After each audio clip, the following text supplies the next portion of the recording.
The Baltimore Ravens have won a football game. They did it. They beat the Bears without Lamar Jackson. And look, they did it in dominant fashion. We break it all down coming up on this instant reaction edition of Locked On Ravens.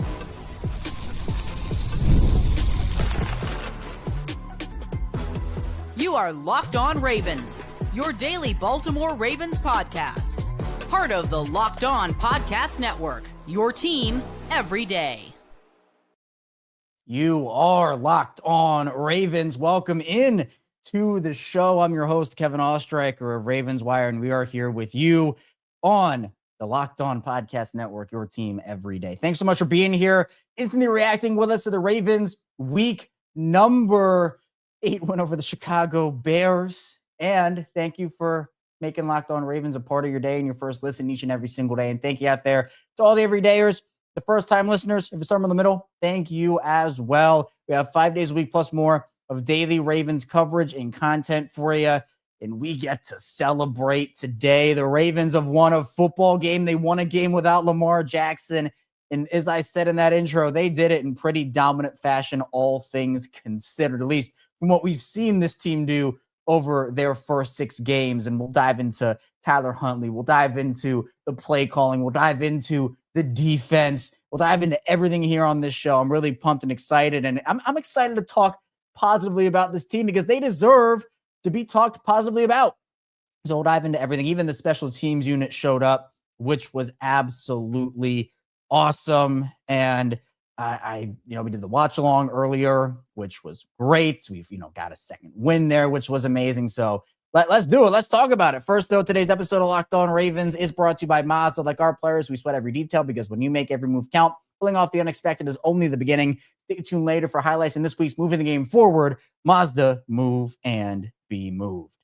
All right, let's talk about it. I mean, I feel a lot better about this Ravens team right now, especially with the opponent they're playing next week in the Dolphins. Now, to the Dolphins' credit, they put it to the Falcons here in week number 8, so maybe not as easy of a game as maybe I thought. But we got the Locked On Ravens reverse jinx going, and we picked up the dub here. The Ravens picked up the dub. So Tyler Huntley is the one that I want to start off with here. I want to give a major shout out to Snoop because he showed up. There was a lot of doubt.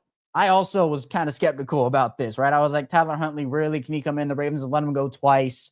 He stepped up to the occasion. Tyler Huntley owns the Bears, 2-0 in his 2 starts against Chicago, 17-22, 186 yards with 1 touchdown through the air. Also had 8 carries for 53 yards on the ground. And you could just see the night and day difference between Tyler Huntley and Cooper Rush. And I've talked about it a ton over the course of the offseason, during the season, and now obviously it's been under the magnifying glass over the last couple of weeks where, look, Cooper Rush was not a smart signing by Eric DeCosta.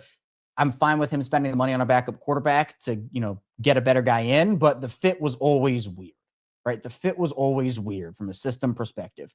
We saw that he stressed the Bears defense out with some of the option plays, some of the runs that he had. Cooper Rush can't do that.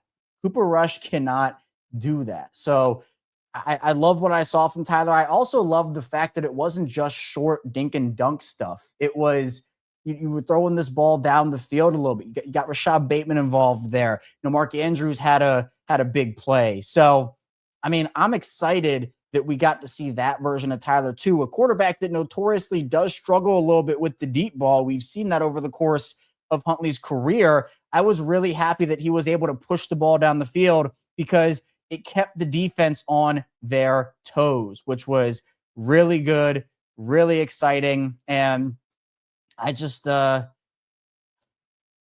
can't believe it. I cannot believe it. And, we're learning more about Tyler Huntley and him finding out he was starting on Saturday night. And, apparently he texted John Harbaugh early in camp and said he wanted an opportunity. And Huntley wanted to be back in Baltimore. It ended up working out. But Tyler Huntley saved this season for the Ravens. If they had fallen to 1-6 like we talked about, the season would have been all but over. But Tyler Huntley showed up and delivered. I thought he was honestly pretty cool, calm, and poised in there. I thought the blocking on the offensive side of the ball wasn't perfect, but I thought it was decent. Like, I thought the offensive line played pretty decent, all things considered. And, there were a couple of plays you can point to from Falele, Voorhees, Rosengarten. Like, there were a few, but I think that, the offensive line, they also showed up a little bit in this game. Not as much as I would like consistently, but again, the bar is very low here, right? The bar is very low across the board for the Ravens. And so, I feel like, to me, the offensive line played better than what we had seen. And now the Ravens have a short week against Miami. The Ravens also ran the ball effectively with Derrick Henry, 21 carries for 71 yards, which doesn't look like a great stat line, just 3.4 yards per carry. But he was stressing the defense out. The Bears were stacking the box, and that allowed everything else to open up.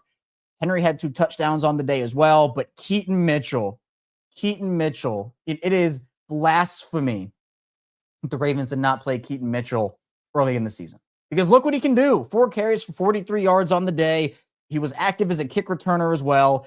Keaton was one of the key X factors in this game. Picked up key first downs, stressed out the defense. Even his presence was stressing out the defense. And we all knew this, by the way. The only people that didn't know it were the Ravens and John Harbaugh and everybody who made that decision, which was still absolutely unreal that Keaton Mitchell was essentially sitting on the sideline for the first, 4 or 5 weeks of the season. So that's kind of like, hey, we told you so. John Harbaugh saying end of the bar or whatever it was. Hey, maybe those people know a thing or two about what to do about this Ravens team.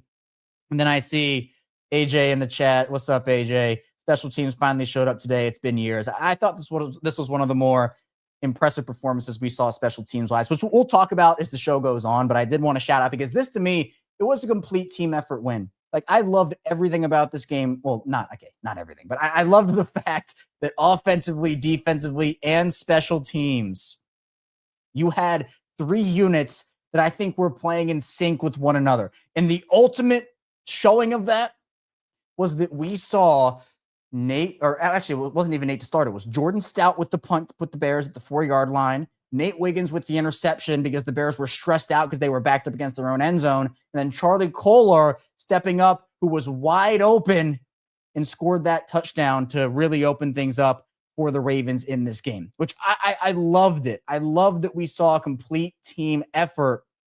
And, I think that with what we saw, and we'll get to defense and a little bit more of the special teams earlier as well, or a little later in the show. But to me, offensively, you needed to just protect the football. I always said this game was going to come down to the turnover battle. The Ravens forced the biggest turnover of the game. In fact, it was the only turnover of the game, which, by the way, should not have been the only turnover of the game. I'm not counting the turnover on downs. I'm talking about actual turnovers with the interception. The Ravens should have had that play. Marlon Humphrey ripped that ball out. That should have been an interception too, but, no use crying over spilled milk at this point. That was the key. The Ravens protected the football. They didn't put the ball in harm's way. And that's exactly what we needed to do against the Chicago Bears defense that has lived off of turnovers. 16 forced turnovers, led the league coming into this week, led the league in turnover percentage. But when you actually peel back the curtain beyond that, I talked about it all week on the show. That Bears defense is not good. And they were missing their top 3-4 corners, right? The Bears defense coming into this game was 28th in the league in passing defense and 31st in the league in rushing defense. They also were a bad scoring defense. They commit a high amount of penalties. If you just protected the football, which the Ravens did, you really had an opportunity to break this thing open and win the game, right? And that, to me, was the big thing. You had to protect the football. And the team that did win the turnover battle, even if it was just one, they won the game. And that was really impressive to me. Other stats offensively for the Ravens, just to dive into those. The Ravens didn't have a great day on third down, just 4 of 10. It wasn't horrible, but it wasn't great. But to me, I thought the efficiency of the offense was huge. They went 17 of 22, and it felt like every single drive they were getting themselves into second and medium, second and short-ish situations. It felt very rare that we saw the Ravens put themselves behind the sticks in this game, which is also one of my keys. They had a 1st and 23 they ended up getting out of, which was really impressive. They had a couple of 2nd and 10s when they took deep shots and they were completed, but it really felt like it was like 2nd and 7, 2nd and 5, 2nd and 4. And then that just makes it so much manageable and so much easier for you, right? It's so much easier for you when you put yourself in positive game script situations. So, I really believe, for me, the fact of the matter that the Ravens were able to do that with a quarterback in Tyler Huntley that has been let go twice, that has bounced around, but apparently owns the Chicago Bears. Tyler Huntley saves the Ravens season. Other stats from a pass catching perspective, Zay Flowers continues to dominate target share in this offense. And that to me is the big key. 7 receptions for 63 yards for Zay. Rashod Bateman was the next leading receiver on Baltimore, 2 for 51. Mark had 3 catches for 34 yards, but Zay 9 targets. Next closest in targets was Rashod Bateman with 4. Zay is, I think, maybe after this game up almost over the 50% threshold for that, right? So that's really interesting. But Zay, you just see his short level quickness, the burst, the ability for him to get out into space and work in the open field. He still needs to chill out a little bit with the jump cuts. Still needs to. There were a couple of times in this game where he jumped behind the first down marker and then he ended up going back and getting the first down. So it ended up being no harm, no foul. But Zay's been such a dominant receiver. The Ravens obviously have a decision in the next couple of years as to whether they pay him or not. Spoiler alert, they absolutely should. But, I think that, in my opinion, you have a lot going for you now offensively. And the fact that Lamar is expected to come back, you're able to work off of that. But I want to I'm giving a round of applause for Tyler Huntley because he showed up today when it mattered. And this is what we talked about the backup quarterback position. This is a conversation that hopefully we won't have to have again because Lamar will stay healthy over the course of the rest of the season. But the backup quarterback's job is to come in there when a quarterback goes down, a star quarterback, and keep your season afloat. Keep your season afloat. Cooper Rush did not do that.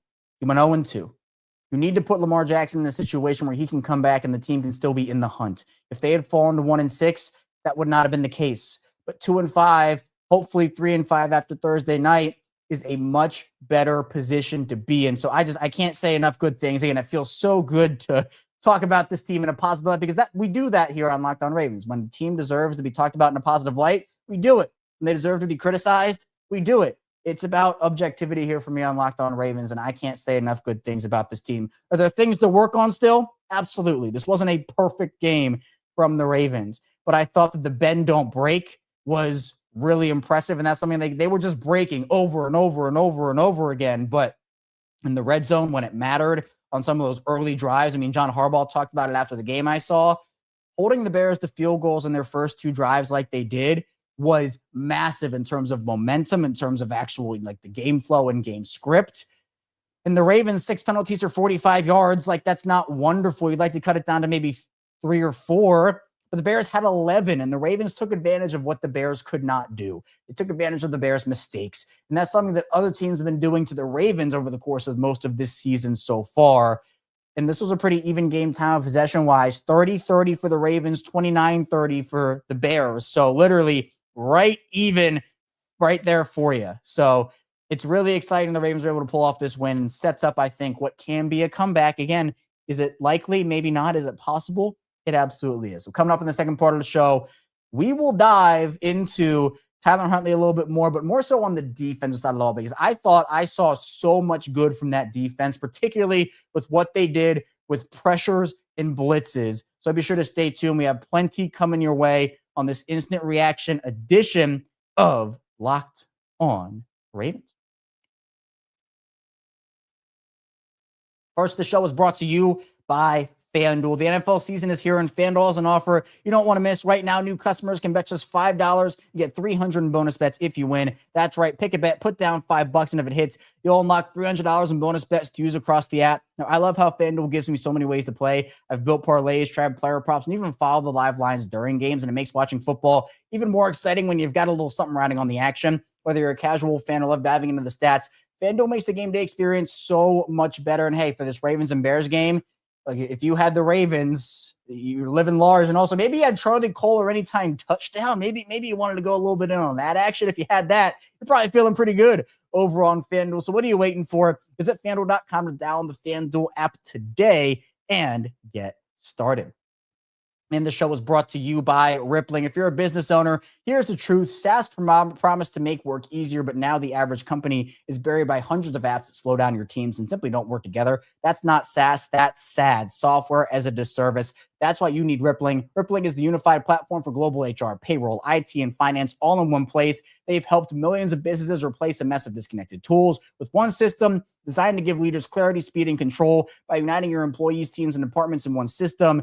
Rippling removes the bottlenecks, busy work, and silos your software created. Everything from onboarding to payroll to IT access runs automatically and perfectly in sync. It's seriously simple to use and gives companies one source of truth for their people, data, and everything they touch. And right now you can get 6 months free when you go to rippling.com/LockedOnNFL. Learn more at rippling.com/LockedOnNFL. That's rippling.com/LockedOnNFL for 6 months free. Terms and conditions apply. Moving along, Locked On Ravens. Kevin Oestreicher still instantly reacting with you to the Ravens' impressive Week 8 win over the Chicago Bears. Appreciate everybody for being here today, making Locked On Ravens a part of your day. Your first listen each and every single day. Again, we're 5 days a week plus more here on Locked On Ravens with daily Ravens coverage and content. So be sure to hit the like and subscribe button in video form and follow along in audio form. We have instant reaction shows during the game. Well, obviously after the games, but also after pieces of breaking big news. We have the Locked On Ravens watch-alongs. We just finished up that for the Bears game. It was awesome. We watched a win, which was great. We also are going to have the Locked On Ravens squad show. That's twice per week, but we have it after games. So right after this, be sure to pop over to the squad show. Myself, Sam Njoku, and former Ravens receiver Kadri Ismail. So, and I'll tell you something. This defense is incredible with what they showed with me on Sunday. Now, is this defense perfect? Absolutely not. But I want to give them a round of applause. Zach Orr deserves a round of applause from me. This defense does too, Roquan, etc. Because what I thought they showed for me in this game was absolutely unbelievable. The pressures we saw, the simulated pressures, knowing when to blitz, all of that was something that Zach Orr talked about. All of that, something that Zach Orr talked about. And we saw it on full display in this game, in my opinion, where I thought that the blitzes just made sense. Right? That's something with Mike McDonald that we saw over his 2 years in Baltimore. That's just something that made sense for the Ravens when Mike McDonald was calling plays. It wasn't that they were blitzing a lot. It was that they were doing it methodically. And while the Ravens certainly dialed up the heat today and made Caleb Williams think, he had, 2, maybe even 3, I think it was 2, though, intentional grounding calls. He was running for his life out there in the pocket. You had Kyle Hamilton making an impact and, Roquan getting pressure. Mike Green, shout out to Mike Green, gets his first career NFL sack. This team said, we're not going to just sit back here and let you pick us apart. We're going to bring the issue to you. And that's exactly what the Ravens did in this one. The Ravens, look, it was only 2 sacks. It wasn't like they were going crazy with the sacks in terms of the actual box score numbers. But that box score to me does not tell the whole story. I thought it was impressive. What we saw. And I do need to give Zach Orr his flowers and credit for that. The Ravens did the bend, don't break approach. We talked about that earlier. But I think that was the difference. Is like, we know the Ravens aren't going to give up the deep ball. They were getting torched early on in this game. And I thought the adjustments that they made, putting the Bears, because I talked about for the Ravens on the offensive side of the ball, they were putting themselves on offense into really second and manageable, third and manageable situations. The Bears were not doing that. And the Bears' ground game coming into this game was actually pretty impressive in terms of what they were doing. But the Ravens held the Bears on the ground. I mean, they didn't really get much of anything going. It was 4.2 yards per carry, but it was because Caleb had that massive 22-yard run, essentially, that, what was big. So if you do the 22-yard run, you take that out of there. If we do some quick math, which is what I'm not known for, but we're going to try anyway. I'm going to embarrass myself. 22 carries, and then you do 96 minus 22, and that is 74. 22 for 74. Look at me. Quick math on Locked On Ravens. We'll do that right now. 74 divided by 22, 3.4 yards per carry. Look at me. Just doing a little math lesson over here on Locked On Ravens. The vibes are up. The vibes are back. And to me, the Ravens started to stop the run game pretty effectively. And because of that, they were able to pin their ears back, dial up those pressures, not have to worry as much, because the Ravens had essentially stopped the Bears' ground game, which was great. So now you need to figure out how you can continue that momentum. The Dolphins put up a wild, 34 points for the Dolphins in week 8 here. Yeah, 34-10. They beat the Falcons. I didn't think the Falcons defense was that bad. The Dolphins are still in a pretty bad spot right now. Mike McDaniel still on the hot seat. So you have to carry that momentum into next week, which we'll obviously talk about a little bit more as the show goes on and where the Ravens go from here and what's next for them. But I can't believe it. And I see a lot of people still, I know we're talking defense, but Keaton Mitchell still a big topic of the conversation, as he should be, these are the unsung heroes that the Ravens need. The Ravens need to just not outsmart themselves, right? A lot of these games early on have been the teams just taking it to the Ravens and beating them. But Keaton Mitchell is a really important part of your offense. You had sitting on the sideline for the first month plus of the season, essentially, which was always a horrific decision. I mean, we talked about it a ton over here on Locked On Ravens, but I'll tell you what, this was extremely, extremely impressive to me. And Steve is in here. Steve, for those that don't know, is Tyler Loop's dad, Tyler Loop's father. And you know what? Look at this. Flock, Kevin, how about that win? That W played four full quarters and protected the football equals a W. Good job, Ravens, Steve. I mean, look, you were on it. No turnovers and protect that football. And that ends up being one of the major differences in the game. Plus, again, we'll get to special teams here. I thought the special teams unit was incredible. You know, Tyler was perfect on the day. His kickoffs also, I thought he placed the kickoffs really effectively too. Some of them bounced within the landing zone, which forced the Bears to pick them up. You know, others of them were right on that end line. Like, I thought that the placement from Tyler was good. And look, the ball, I know he's kind of flirting with that right upright a little bit, but the ball goes in, the ball goes in. I don't care how it goes in. 3 points is 3 points. And then Steve says it here. Jordan Stout has been unreal this season. I've said it all year. Jordan has impressed me a ton. Obviously, Nick has been a big part of that too. Nick Moore, the Ravens long snapper, friend of the show. I mean, that special teams unit showed up today. We saw a couple of big returns from the special teams unit from Ali and Mitchell. You know, I saw Ashley, you mentioned the fumble, like all of that. It all contributed. That's why, to me, this was such a team effort and a team win, which to me is the best win that you can have overall in general. But in order to get your vibes back, you want to have every single unit hitting on all cylinders. And that's, I think, what we saw today, where, again, it wasn't perfect.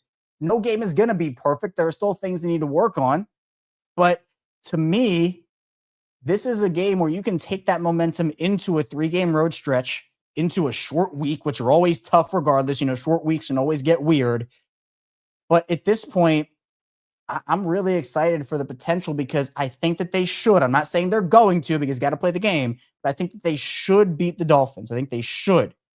And if they do, you're in 3-5 territory. You are 3-5. And oh man, you have a really big opportunity to go on a little bit of a run there. So this was the game. This was the make or break game of the season. Tyler Huntley in the offense, Roquan Smith in his revenge game against the Bears. You know, we were all kind of talking about that, right? Roquan coming, or I guess Chicago came to Baltimore, but regardless, he led the team with 12 tackles, had a really nice play on DeAndre Swift in the open field. I thought Kyle Hamilton was amazing with his pressure and moving all around the field. Nate, obviously, with the turnover. You know, we saw plays all across the board from a lot of guys. Teddy Buchanan had a couple of really nice plays. You know, on the special team side of things, Keandre Jackson had a nice couple of tackles. David Ajabo was getting involved in there. Jake Hummel made a nice goal line stop. So, like, everybody was getting, I mean, Jay Higgins was the one that forced that fumble. Mike Green, we mentioned him with the sack. All around effort. And that's what you need to do when your quarterback is out, right? I mean, that is what it is. And look, Dre mentioned it here. Got to give Harbs respect on. He plays no games coming off a bye week. John Harbaugh is one of the more dominant coaches in the NFL when it comes to playing after bye weeks. And he had that team ready to go. And look, we've criticized Harbaugh a lot this season, a lot of it rightfully so. Criticized the coordinators and the play calling, a lot of it rightfully so. But you have to give credit when it's due. You have to. And so I'm going to give credit to all three of those guys for having the team ready, for executing the play calls, for having the system that you needed this week to go out there and beat a Bears team that was on a 4-game win streak. And again, 4-game win streaks are hard to come by in this league. The Ravens are going to have to go on a couple of them if they want to have any shot at potentially either winning their division or making the playoffs. But at this point, you feel really good. And I see people talking about D-Hop. I see Dakota, Primetime, talking about it. I see Steve, you're talking about him too. D-Hop is just clutch, man. Look, was there a little face mask thingy in there? Maybe, probably, but they didn't call it. And the Bears had a couple things. Again, that should have been a turnover on the Humphrey rip-out interception. So, you know what? Just call it even at this point. D-Hop came up clutch for the Ravens. One of the more clutch players on the team this season. He doesn't get a lot of targets, doesn't get a lot of opportunities, but when he gets there, when he gets them, he's absolutely incredible. So I think that that's true. And look, I see here a comment, Ravens D finally showing up, but I did say they did a good job against the Rams too, which is 100% true, right? I think that we've seen the team put together 2 very solid weeks of defense, at least based off what we saw earlier in the season, right? Like it is what it is. The team was terrible defensively early on, but you have put together 2 solid performances. And look, I'll just say this from, let's go on a run perspective for the Ravens. Sports change very quickly. This is any sport. It can be football, baseball, basketball, hockey, soccer, tennis, whatever you want to, golf, whatever it may be. Things can change in an instant. And, a team starts to get momentum, go on a run. I mean, look, we can talk about the defense last season, where the defense last year was awful up until they had that players only meeting, or the closed door meeting, excuse me, it was players and coaches, not players only. But they made changes, they made adjustments, and that defense that was horrible suddenly turned into the best second half defense in the NFL. So to me, it's about playing for court. And I see it right here. Dakota saying defense, D-line played tough all 4 quarters, held Swift pretty well, was definitely impressed. And look, I got to give Todd Monken a shout out specifically too, because Todd Monken has faced a lot of criticism internally, it feels. They had multiple reports bashing Todd Monken over the course of the last week. And Todd Monken came out in this game, established a good plan, a good rhythm, and essentially shut everybody up that was talking about him in terms of the haters, whether it's in the building, players, team sources. So look, it's hard to do that when, you have all this stuff coming about you, I'm sure, but that's something you need to definitely give Todd Monken his flowers for. So coming up in the final part of the show, we will dive into where the Ravens go from here. What's next for this Ravens team? And of course, we'll celebrate that Chicago win a little more. So be sure to stay tuned. We got plenty coming your way on this instant reaction edition celebration of Locked On Ravens. First, this episode is brought to you by Mazda's moving the game forward. For those who believe it's not just about playing the game, it's about redefining it. There are moments that do more than put points on the board. They move crowds, move culture, and keep moving the game forward. This week's moment that moved the game forward to me, and there are a lot you can choose from, if we're being honest, but I think it's Nate Wiggins and that interception. It's the trio, Jordan Stout, Nate Wiggins, Charlie Kolar, all contributing for an incredible Ravens touchdown drive. Ravens up by 3. They need a stop. Jordan Stout, after the offense can't get it going, he punts the ball down to the 4-yard line. Then you have Nate Wiggins with the interception, Charlie Kolar with a touchdown. That put the Ravens ahead in an even bigger fashion and really helped them move forward for the rest of the game. And look, I think that kept the team moving forward, kept the fans moving forward, and hopefully they can continue that momentum. So when you follow what moves you, the unexpected is only the beginning. Just like there's more to every highlight, there's more to a Mazda vehicle. Mazda, move and be moved. Moving along on Locked On Ravens, Kevin Oestreicher, we're still rocking out with you here after the Ravens' big Week 8 win against the Chicago Bears. Again, appreciate everybody for being here today. It's so nice to be able to celebrate a win. Your Sunday isn't ruined. You get to watch the rest of football. We saw the Bengals lose to the Jets, which was awesome. The Jets put up 39 points on that Bengals team. And then you have a Browns team, no one's really worried about the Browns in terms of division, but now you can watch the Steelers and Packers on Sunday Night Football and hope that the Packers can get the job done against that Steelers team. So appreciate everybody again for being here. Be sure you hit the like and subscribe button in video form and follow along in audio form for 5 days a week plus more of daily Ravens coverage and content. We'll have our regular 6 a.m. Eastern time show tomorrow. And we'll talk about John Harbaugh, the game, a lot more. And then we'll also have the Locked On Ravens squad show. We have that after this. So probably about 15, 30 minutes after we wrap up here on the Instant Reaction Show, Sam and Joku, Q, and myself will be diving on the Locked On Ravens squad show. So be sure you just mosey on over to that when we're done over here. Let's talk about it a little more. I'm really excited. I think a big thing, though, that you can look at with the stats in this game in particular is in the red zone. Because I want to talk about things. Look, there are a lot of great positives we can look at, but I also want to talk about where they can improve and honestly why I'm encouraged with this win, even with some of the things we saw that weren't as good for the Ravens. And I think Waterslaw was the one that talked about it. They weren't as good in the red zone today, which, it's unfortunate. And I would have loved for Tyler to have kicked some more extra points as opposed to, field goals when it was clutch in that. But hey, Tyler got the job done and the special teams unit got the job done. But in the red zone, the Ravens, they were 3 for 6, so 50% clip. The Bears were worse. They were 1 for 3. The Ravens defense did a good job there. But yes, I think being able to convert down there is really important for touchdowns. Again, the Bears offense was kind of middling coming into this.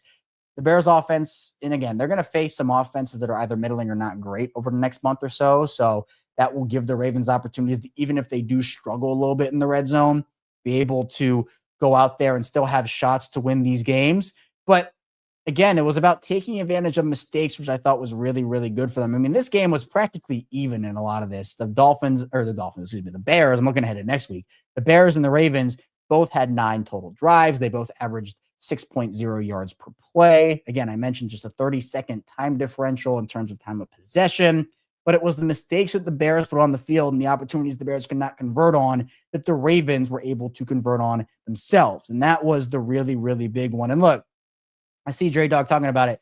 50% is not that bad in the grand scheme of things when it comes down to 1 for 2, 2 for 4. That's not terrible.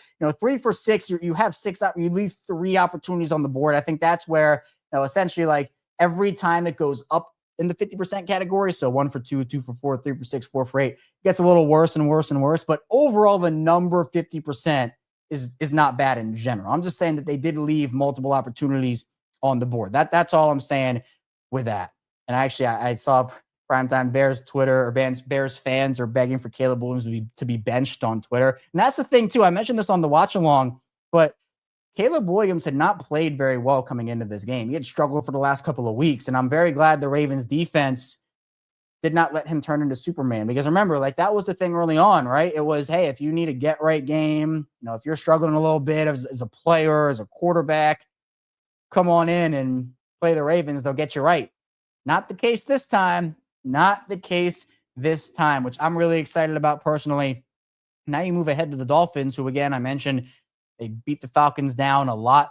Obviously, it was not Michael Penix. It was Kirk Cousins in this game for the Falcons. So the Dolphins are able to take advantage of that a little bit. But even still, you're going to have to play this team in Miami. Lamar Jackson, we know that 2021 game with the cover 0. That was also on a Thursday night game. But, that was years and years and years ago. Now you have an opportunity to beat down on a team that, is not feeling, I think, a lot of confidence right now. I think they're feeling more confident after their win against Atlanta.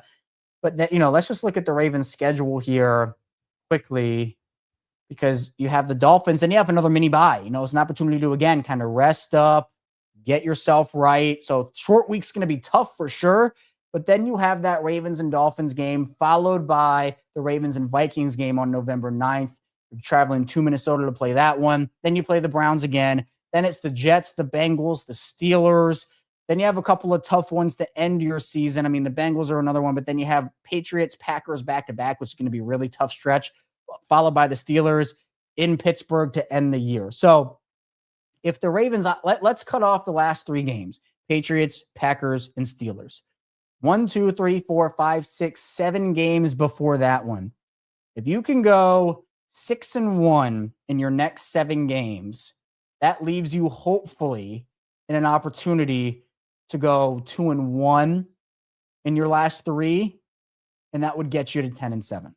And that would be either, a way to figure out how the Ravens, either approach their, I don't know. It's either what they do with bad teams, because we know that this Ravens team, there's an opportunity that they might lose a game or two, because that's kind of what they do when they have to play bad teams, or there's always 1 or 2 games of, a lot of different conversations with that, where, we saw it with the Colts the other year. We saw it with the Raiders last year. There's always that game where there's going to be, the Ravens either make it closer than it's expected to be, or they outright lose that game. You can't really afford to do that this year, but you have 5 division games left.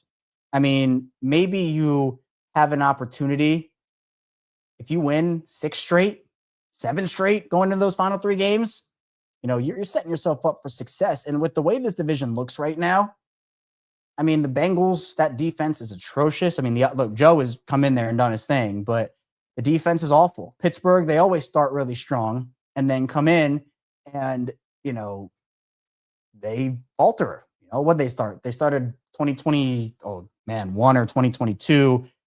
They started that off, 7-0, something like that, 6-0, and then they fell. They faltered. And this game against the Packers tonight will be a really, really big opportunity for the Steelers to lose. And the Ravens, what's their record right now? Is Pittsburgh 5-2 right now?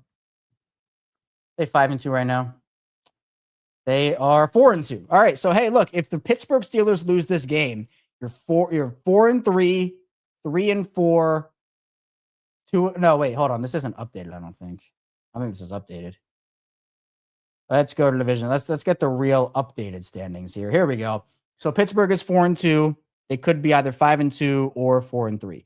Cincy's 3-5. Baltimore's 2-5, and Cleveland is 2-6. I feel really good if Pittsburgh loses this game. I feel really, really, really good. So, at the end of the day, Baltimore has an opportunity here. And again, you got to get some help, but they put themselves in a spot. Tyler Huntley saved this season, and I can't give enough credit to this team for how they played today. A complete team win. That's all I have here today on Locked On Ravens. Thank you so much for tuning into the show. On the way out, be sure to like and subscribe button in video form and follow along in audio form for 5 days a week, plus more of daily Ravens covers. But of course, don't go anywhere because we're going to be back here in about 15 or 20 minutes with the Locked On Ravens squad show with myself, Sam and Joker, and former Ravens receiver Kadri Ismail. So be sure to stay tuned for that, and I'll see you right back here soon on Locked On Ravens.